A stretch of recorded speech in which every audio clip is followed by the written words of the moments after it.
Hello and welcome दोस्तों, मैं उमेश कुमार स्वागत करता हूं आप सभी का आपके अपने YouTube channel all to all में। जैसा आप सभी को मालूम है कि एसएससी सीजीएल के एग्ज़ाम चल रहे हैं, तो इसकी 7 दिसंबर की सभी शिफ्टों का एग्ज़ाम समाप्त हो चुका है। आज की इस वीडियो में हम डिस्कस करने वाले हैं कि 7 दिसंबर की सभी शिफ्टों में जीके जीएस से संबंधित कौन कौन से प्रश्न पूछे गए थे। चलिए दोस्तों शुरू करते हैं। किशोरी अमोनकर किस घराने से संबंधित थीं? तो किशोरी अमोनकर जो थीं वो जयपुर के अतरौली घराने से संबंधित थीं। रेड क्लिफ रेखा भारत और किस देश के बीच की रेखा है? तो रेड क्लिफ जो रेखा है वो भारत और पाकिस्तान के बीच में सीमा का निर्धारण करती है। इस रेखा को सर सिरिल रेड क्लिफ द्वारा खींचा गया था, तो उन्हीं के नाम पर इसका नाम है रेड क्लिफ रेखा। यदि दोस्तों आपसे यह पूछ लिया जाए कि भारत और चीन के बीच की रेखा कौन सी सीमा का निर्धारण करती है, तो भारत और चीन के बीच में मैकमोहन रेखा है जो सीमा का निर्धारण करती है। मैकमोहन रेखा भारत और चीन के बीच की रेखा है। इस रेखा को 1914 में खींचा गया था भारत और तिब्बत के बीच की सीमा का निर्धारण करने के लिए, किंतु अब तो तिब्बत पर चीन का कब्जा है, तो भारत और चीन के बीच की रेखा मैकमोहन रेखा हो जाती है। नेक्स्ट क्वेश्चन दोस्तों पूछा गया था कि इनमें से कौन सा खिलाड़ी बैडमिंटन से संबंधित है? तो किदाम्बी श्रीकांत ऑप्शन में दिए गए थे, तो ये बैडमिंटन से संबंधित हैं। अगला प्रश्न दोस्तों पूछा गया था कि इनमें से कौन कथक नृत्य से संबंधित हैं? तो इसके तो दोस्तों ऑप्शन हमें नहीं मिले हैं, लेकिन कथक के दो प्रसिद्ध नर्तक जो हैं वो बिरजू महाराज और अच्छन महाराज हैं। यदि ये ऑप्शन में होते तो ज़रूर सही हो जाता। और कथक, यदि कथक यह पूछा जाए कि कथक किस राज्य का लोक नृत्य है, लोक नृत्य नहीं दोस्तों, शास्त्रीय नृत्य किस राज्य का है, तो ये यूपी का शास्त्रीय नृत्य हो जाता है कथक। शास्त्रीय नृत्य दोस्तों 8 प्रकार हैं। शास्त्रीय नृत्य 8 प्रकार के हैं भारत में, जैसे कथक, कथकली, भरतनाट्यम, मोहिनीअट्टम, मणिपुरी, तो ये कुछ शास्त्रीय नृत्यों के प्रकार हैं। राजकुमार सिंहजीत सिंह को 1986 में कौन सा पुरस्कार मिला था? तो राजकुमार सिंहजीत सिंह को पद्मश्री पुरस्कार से सम्मानित किया गया था 1986 में। ये मणिपुरी जो शास्त्रीय नृत्य है उसके बहुत ही प्रसिद्ध नर्तक रहे हैं, और इन्हें संगीत नाटक अकादमी से भी सम्मानित किया गया था 1984 में। नेक्स्ट प्रश्न दोस्तों पूछा गया था कि सितारा देवी को 1973 में कौन सा अवार्ड मिला था? तो सितारा देवी को 1973 में पद्मश्री अवार्ड दिया गया था। और सितारा देवी का जो यदि संबंध पूछ लिया जाए किस नृत्य से है, तो ये कथक की प्रसिद्ध नृत्यांगना रह चुकी हैं। नेक्स्ट क्वेश्चन दोस्तों पूछा गया था कि अगस्त 2022 में किस राज्य ने भूमिपुत्र योजना शुरू की है? तो यह योजना शुरू की गई है असम राज्य सरकार द्वारा।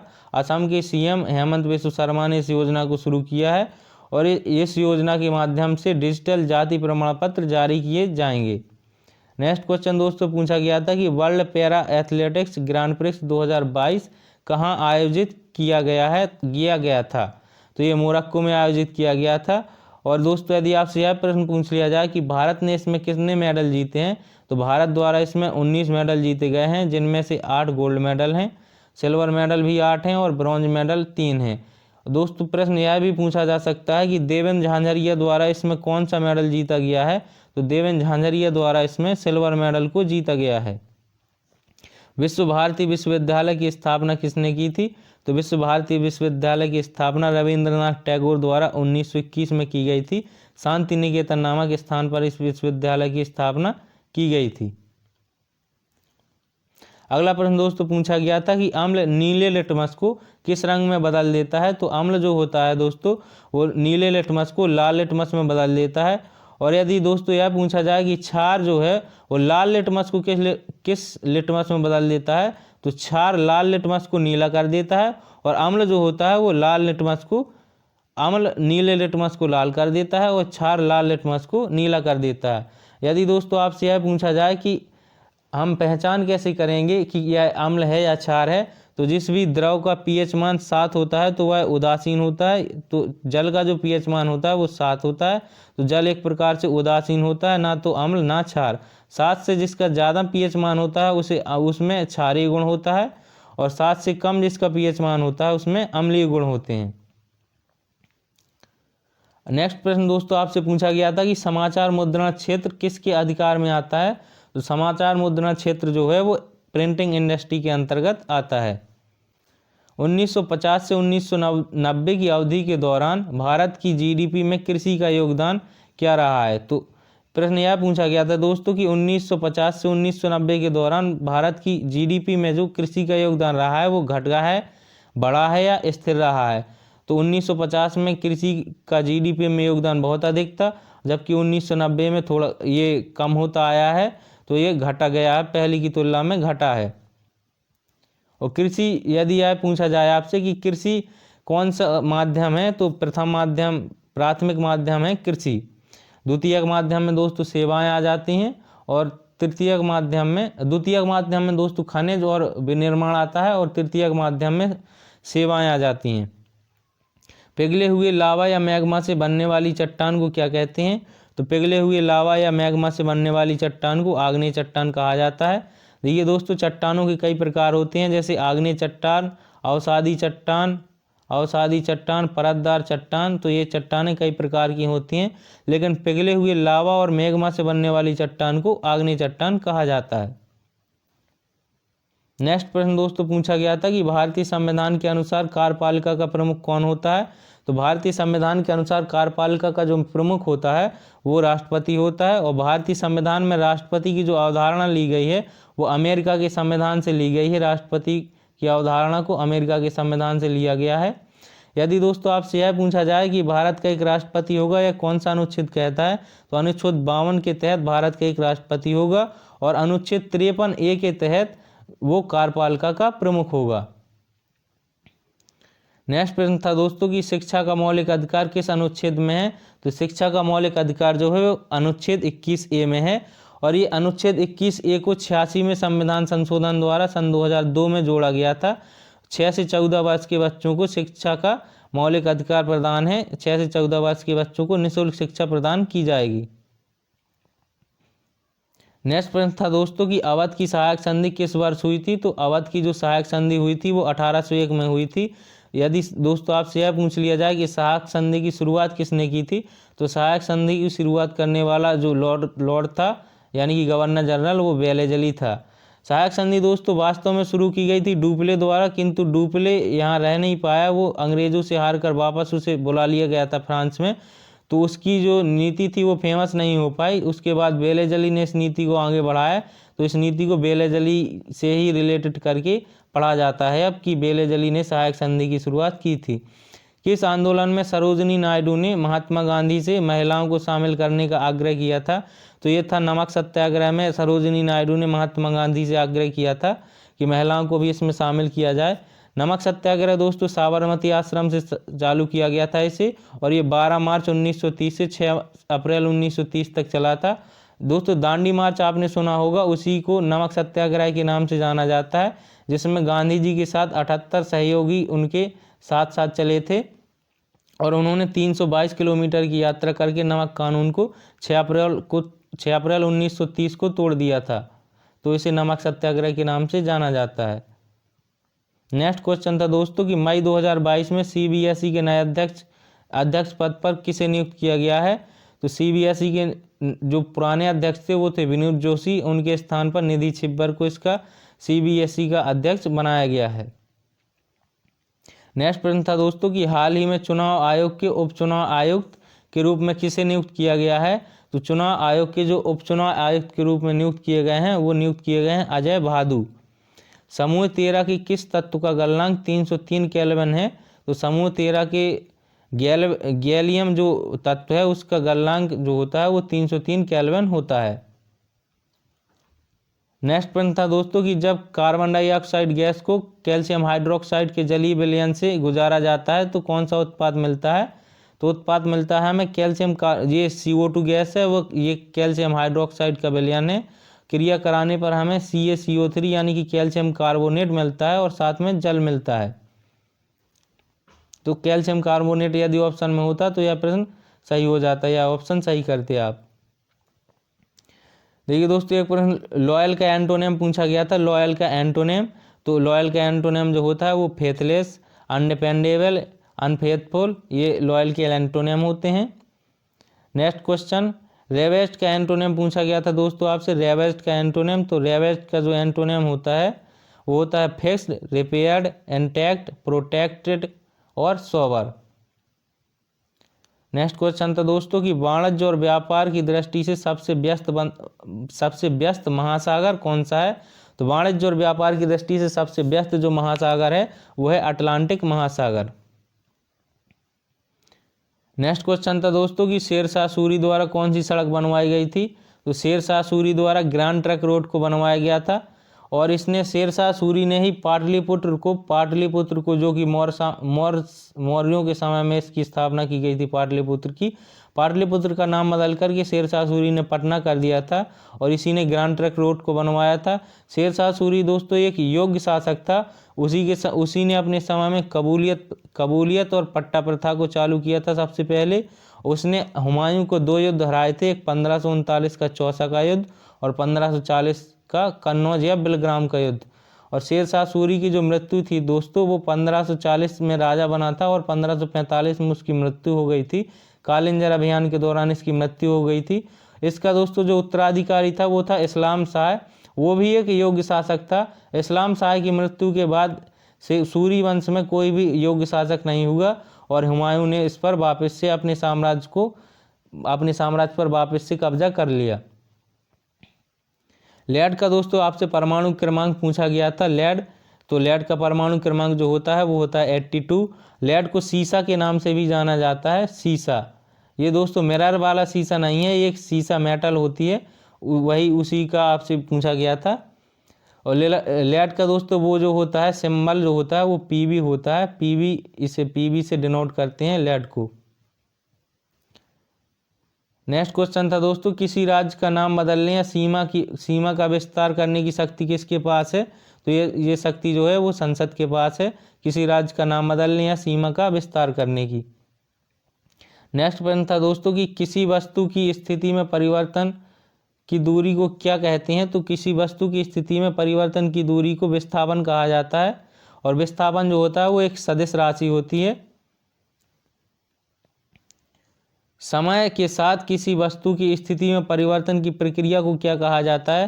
तो समय के साथ किसी वस्तु की स्थिति में परिवर्तन की प्रक्रिया को गति कहा जाता है।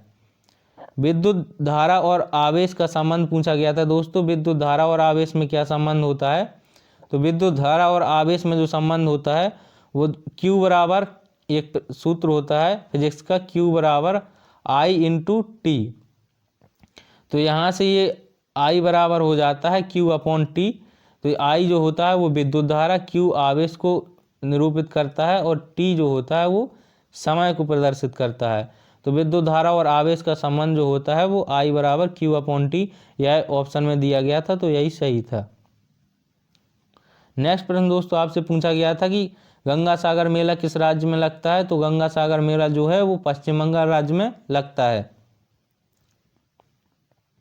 अगला प्रश्न दोस्तों पूछा गया था कि चित्तरंजन दास किसके राजनीतिक गुरु थे। तो चित्तरंजन दास दोस्त थे वो नेताजी सुभाष चंद्र बोस के राजनीतिक गुरु थे। यदि दोस्तों आपसे महात्मा गांधी के राजनीतिक गुरु पूछ लिए जाएं तो महात्मा गांधी के जो राजनीतिक गुरु थे वो थे गोपाल कृष्ण गोखले। और यदि आपसे गोपाल कृष्ण गोखले के राजनीतिक गुरु पूछ लिए जाएं तो वो थे महादेव गोविंद रानाडे। इन्होंने प्रार्थना समाज की स्थापना की थी 1867 में। प्रार्थना समाज की स्थापना की गई थी इनके द्वारा। और गोपाल कृष्ण गोखले ने 1905 में सर्वेंट्स ऑफ इंडिया सोसाइटी की स्थापना की थी। महात्मा गांधी को तो आप जानते ही हैं। और दोस्तों चित्तरंजन दास को देशबंधु के नाम से भी जाना जाता था। और चित्तरंजन दास और मोतीलाल नेहरू द्वारा 1923 में स्वराज पार्टी का गठन किया गया था। जनवरी माह में कर्नाटक में कौन सा नृत्य उत्सव मनाया जाता है। तो जनवरी माह में कर्नाटक में पट्टादकल नृत्य उत्सव मनाया नाइट फेरी सेवा को किस नदी पर शुरू किया गया है। नाइट फेरी सेवा को किस नदी पर शुरू किया गया है। तो इसे ब्रह्मपुत्र नदी पर शुरू किया गया है, असम राज्य में ब्रह्मपुत्र नदी पर। दोस्तों आपसे 2 प्रश्न हमेशा पूछे जाते हैं कि भारत से बहने वाली सबसे लंबी नदी यदि आपसे पूछी जाए तो वो हो जाती है ब्रह्मपुत्र नदी। यदि आपसे यह प्रश्न पूछा जाए कि भारत की सबसे लंबी नदी तो आपको गंगा लगाना है। और यदि यह पूछ लिया जाए कि भारत से होकर बहने वाली सबसे लंबी नदी तो आपको ब्रह्मपुत्र लगाना। नेक्स्ट क्वेश्चन था दोस्तों कि मुस्लिम लीग की स्थापना कब हुई थी। तो मुस्लिम लीग की स्थापना हुई थी 1906 में। मुस्लिम लीग की स्थापना की गई थी। ढाका में इसकी स्थापना की गई थी और इसकी जो स्थापना की गई थी वो आगा खान और सलीमुल्लाह खान द्वारा की गई थी 1906 में ढाका में। डॉक्टर एम ललिता और एम नंदिनी किस वाद्य यंत्र से संबंधित हैं? तो डॉक्टर एम ललिता और एम नंदिनी जो हैं वो वायलिन से संबंधित हैं।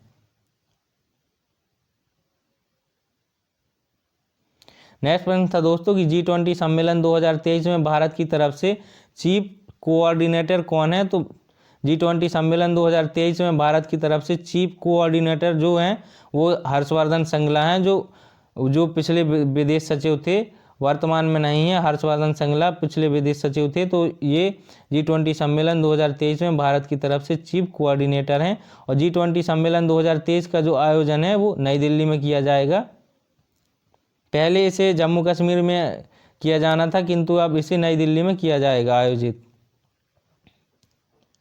नेक्स्ट प्रश्न था दोस्तों कि वर्ष 2022 में फीफा अंडर 17 वर्ल्ड कप विश्व अंडर 17 वर्ल्ड कप का आयोजन कहाँ किया गया? तो वर्ष 2022 में FIFA under 17 football world cup का आयोजन भारत में किया गया, जिसमें विजेता देश रहा है स्पेन और उपविजेता रहा है कोलंबिया। संविधान के किस अनुच्छेद के तहत संसद को संविधान में संशोधन करने का अधिकार है? तो संविधान के अनुच्छेद 368 के तहत संसद को संविधान में संशोधन करने का अधिकार है। और भारतीय संविधान में जो संशोधन करने की प्रक्रिया है वो दक्षिण अफ्रीका के संविधान से ली गई है। नेक्स्ट प्रश्न पूछा गया था दोस्तों कि बैंगनी क्रांति किससे संबंधित है? तो बैंगनी क्रांति जो है वो लेवेंडर से संबंधित है। और लेवेंडर की जो सबसे पहली खेती की गई थी दोस्तों वो जम्मू कश्मीर में की गई थी। 2011 की जनगणना के अनुसार भारत की साक्षरता कितनी थी? तो जो 2011 की जनगणना के अनुसार भारत की जो साक्षरता थी वो 74.04% थी। यदि दोस्तों पुरुष साक्षरता की बात की जाए तो वो थी 82.14% और महिला साक्षरता की बात की जाए तो 65.46%। अधिकतम जो साक्षर राज्य था वो केरल राज्य था और न्यूनतम जो साक्षर राज्य था वो बिहार राज्य था। अगला प्रश्न दोस्तों आपसे पूछा गया था कि निम्न में से कौन सा राजस्थान का लोक नृत्य नहीं है? तो ऑप्शन तो इसके नहीं मिले हैं दोस्तों, लेकिन राजस्थान के कुछ फेमस लोक नृत्य जो हैं वो झूमर लोक नृत्य राजस्थान का है, कालबेलिया नृत्य जो है वो राजस्थान का है, चक्री नृत्य राजस्थान का है, घापल नृत्य राजस्थान का है और झूलन लीला नृत्य राजस्थान का है। तो इनमें से जो भी ऑप्शन में था उसे आपको सही करना था। इनमें से कौन सा राजस्थान का लोक नृत्य है? तो जो भी ऑप्शन में था उसे आपको सही करना था। सुरेखा पुनकर किस नृत्य से संबंधित हैं? तो सुरेखा पुनकर जो है वो लावणी नृत्य से संबंधित हैं। और लावणी जो नृत्य है वो महाराष्ट्र का लोक नृत्य है। महाराष्ट्र का एक और फेमस नृत्य है तमाशा। लावणी और तमाशा जो है वो महाराष्ट्र में किया जाता है। यूएन और किस राज्य के बीच माझी वसुंधरा MOU किया गया है? तो यूएन और महाराष्ट्र के बीच में माझी वसुंधरा MOU किया गया है। और MOU की जो दोस्तों फुल फॉर्म होती है वो होती है मेमोरेंडम ऑफ अंडरस्टैंडिंग। नेक्स्ट प्रश्न था दोस्तों कि सार्वत्रिक गुरुत्वाकर्षण नियतांक G का मान किसने दिया था? तो सार्वत्रिक गुरुत्वाकर्षण नियतांक G का मान हेनरी कैवेंडिश द्वारा दिया गया था। हेनरी कैवेंडिश ने इसका मान दिया था। और G का जो मान होता है वो होता है 6.75 × 10⁻⁻11 न्यूटन मीटर स्क्वायर प्रति किलोग्राम स्क्वायर। देखिए दोस्तों आप गुरुत्वाकर्षण का सिद्धांत तो जानते ही होंगे, न्यूटन द्वारा दिया गया था। तो ये सिद्धांत जो था कि यदि यह एक वस्तु है और यह एक वस्तु है तो यह एक दूसरे को अपनी ओर खींचेंगी। तो यह किस फोर्स से एक दूसरे को अपनी ओर खींचेंगी? यह वस्तु इसे इस ओर खींचेगी और यह इसे इस ओर। तो यह किस फोर्स से खींचेंगी? तो यह न्यूटन का सिद्धांत था कि यदि इसका m1 द्रव्यमान है और इसका m2 द्रव्यमान है तो दोनों द्रव्यमानों का गुणा बटे उनके बीच की दूरी का स्क्वायर उनके बीच में लगने वाले बल के अनुक्रमानुपाती होता है। तो जब ये अनुक्रमानुपाती का चिन्ह हटता है तो ये G आता है। तो F बराबर G × m1 m2 बटे r स्क्वायर। तो यह G का मान इतना रखना पड़ता है। नेक्स्ट प्रश्न दोस्तों आपसे पूछा गया था कि मेहरौली का लौह स्तंभ किसने बनवाया था? लौह स्तंभ था वो चंद्रगुप्त द्वितीय द्वारा बनवाया गया था, जिसे चंद्रगुप्त विक्रमादित्य के नाम से भी जाना जाता था। PMO का डायरेक्टर किसे नियुक्त किया गया है हाल ही में? तो हाल ही में PMO का डायरेक्टर श्वेता सिंह को नियुक्त किया गया है। नेक्स्ट प्रश्न जो दोस्तों आपसे पूछा गया, तुर्क शासन भारत में कब से कब तक रहा? तो तुर्क शासन भारत में 1206 से 1290 तक रहा। गुलाम वंश के शासनकाल को ही तुर्क वंश का शासनकाल कहा जाता है। गुलाम वंश की स्थापना की गई थी कुतुबुद्दीन ऐबक द्वारा, और इस वंश का सबसे सफल राजा जो रहा था वो रहा था इल्तुतमिश। इल्तुतमिश ने अपनी पुत्री रजिया को अपना सुल्तान घोषित किया था, रजिया बेगम को।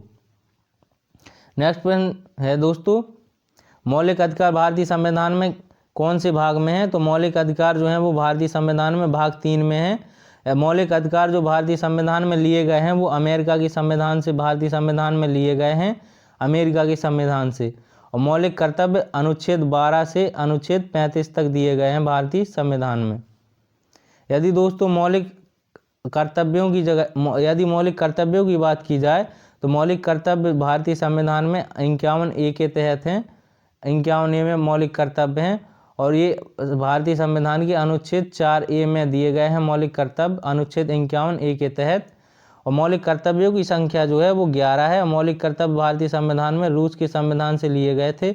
यदि दोस्तों आपसे यह पूछ लिया जाए कि मौलिक कर्तव्यों को कौन से संविधान संशोधन द्वारा जोड़ा गया था, तो इन्हें 42वें संविधान संशोधन द्वारा जोड़ा गया था 1976 में। इन्हें 42वें संविधान संशोधन द्वारा जोड़ा गया था। मूल ये जो 82वें संविधान संशोधन द्वारा जोड़े गए थे वो 10 मौलिक कर्तव्य जोड़े गए थे, और 11वां मौलिक कर्तव्य 2002 में 86वें संविधान संशोधन द्वारा जोड़ा गया है। तो इसे आप जरूर याद रखें। नेक्स्ट क्वेश्चन दोस्तों कि वास्को डी गामा ने भारत के समुद्री मार्ग की खोज कब की थी? तो वास्को डी गामा द्वारा भारत के समुद्री मार्ग की खोज 1498 में की गई थी, और उसकी मदद की थी अब्दुल मजीद नाम के एक गुजराती व्यापारी ने उसकी मदद की थी। वास्को डी गामा सबसे पहले कालीकट बंदरगाह पर उतरा था भारत में। नेक्स्ट प्रश्न दोस्तों आपसे पूछा गया था कि आईसीसी महिला विश्व कप 2022 किस देश में हुआ है? तो आईसीसी महिला विश्व कप 2022 जो है वो न्यूजीलैंड में आयोजित किया गया था। ये इसका 12वां संस्करण था, और इसका विजेता जो रहा है वो ऑस्ट्रेलिया रहा है, और इसका उपविजेता जो रहा है वो इंग्लैंड रहा है। नेक्स्ट प्रश्न दोस्तों पूछा गया था आपसे कि फरवरी 2022 में FATF के चेयरमैन कौन बने हैं? तो FATF के चेयरमैन जो बने हैं वो टी राजा कुमार बने हैं। FATF की फुल फॉर्म होती है financial action task force. Harappa सभ्यता में सोने का भंडार कहाँ से मिला है? तो हड़प्पा सभ्यता में सोने का भंडार मिला है मोहनजोदड़ो से। न्यायपालिका में कितने स्तर होते हैं? तो न्यायपालिका में दोस्तों 3 स्तर होते हैं, सर्वोच्च न्यायालय, उच्च न्यायालय और जिला न्यायालय। सर्वोच्च न्यायालय की जो स्थापना की बात है वो अनुच्छेद 124 के तहत है, और उच्च न्यायालय अनुच्छेद 214 के तहत एक उच्च न्यायालय, हर एक राज्य के लिए एक उच्च न्यायालय होगा। गंगा यमुना कहाँ मिलती हैं? तो गंगा यमुना जो है वो प्रयागराज में मिलती हैं। गंगा में यमुना जो है वो दाएं तट से मिलती है। किस संगीतकार को अप्रैल 2022 तक भारत रत्न नहीं मिला है? तो बिस्मिल्लाह खान ऑप्शन में थे, पंडित रविशंकर प्रसाद, लता मंगेशकर और जाकिर हुसैन। तो बिस्मिल्लाह खान को तो मिल चुका है, रविशंकर प्रसाद को भी, और 2001 में लता मंगेशकर को भी मिल चुका है। तो जाकिर हुसैन को संगीतकार रहे हैं ये, और इन्हें अप्रैल 2022 तक भारत रत्न नहीं मिला है। और ये भारत के 3रे नंबर के राष्ट्रपति भी थे, और पहले मुस्लिम राष्ट्रपति हुए भारत के, और ये प्रसिद्ध तबला वादक रहे हैं। नेक्स्ट प्रश्न था दोस्तों कि पोटेशियम की द्रव्यमान संख्या आपसे पूछी गई थी। तो पोटेशियम की जो द्रव्यमान संख्या होती है वो होती है 39, और पोटेशियम का परमाणु क्रमांक जो होता है वो होता है 19, और पोटेशियम का जो सिंबल होता है वो होता है के से इसे प्रदर्शित करते हैं। नेक्स्ट प्रश्न था दोस्तों कि अनुच्छेद 30 से संबंधित एक प्रश्न दिया गया था। तो अनुच्छेद 30 जो है वो अल्पसंख्यकों को शिक्षा संस्थानों की स्थापना और प्रशासन का अधिकार प्रदान करता है।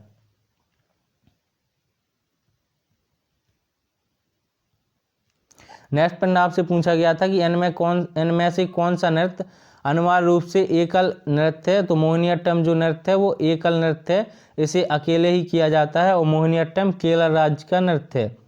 बंगाल की खाड़ी में कौन सा द्वीप है? तो बंगाल की खाड़ी में अंडमान द्वीप समूह है। IRDAI के वर्तमान अध्यक्ष कौन है? तो IRDAI के वर्तमान अध्यक्ष जो हैं वो देवाशीष पांडा को नियुक्त किया गया है। IRDAI की जो फुल फॉर्म होती है वो insurance regulatory and development authority of India होती है। मुक्केबाजी खेल का परिसर क्या होता है, यानी कि मुक्केबाजी खेल कहाँ खेला जाता है, तो ये खेल रिंग के अंदर खेला जाता है। पेट में वसा का पाचन कौन करता है, तो पेट में वसा का पाचन लाइपेज एंजाइम द्वारा किया जाता है। 2011 की जनगणना के अनुसार सबसे कम साक्षरता दर किस राज्य की थी, तो सबसे कम जो साक्षरता दर थी वो बिहार राज्य की थी, 63.82%। और यदि सर्वाधिक साक्षरता दर पूछी जाए दोस्तों आपसे, तो सर्वाधिक साक्षरता दर जो थी वो केरल राज्य की थी सर्वाधिक साक्षरता दर, और सबसे कम साक्षरता दर थी वो थी बिहार की। तो दोस्तों ये थी कि ये सभी शिफ्टों में पूछे गए प्रश्न थे। आशा करते हैं वीडियो आपको पसंद आया होगा। यदि दोस्तों वीडियो पसंद आया हो आपको, तो चैनल को सब्सक्राइब जरूर कर लें दोस्तों।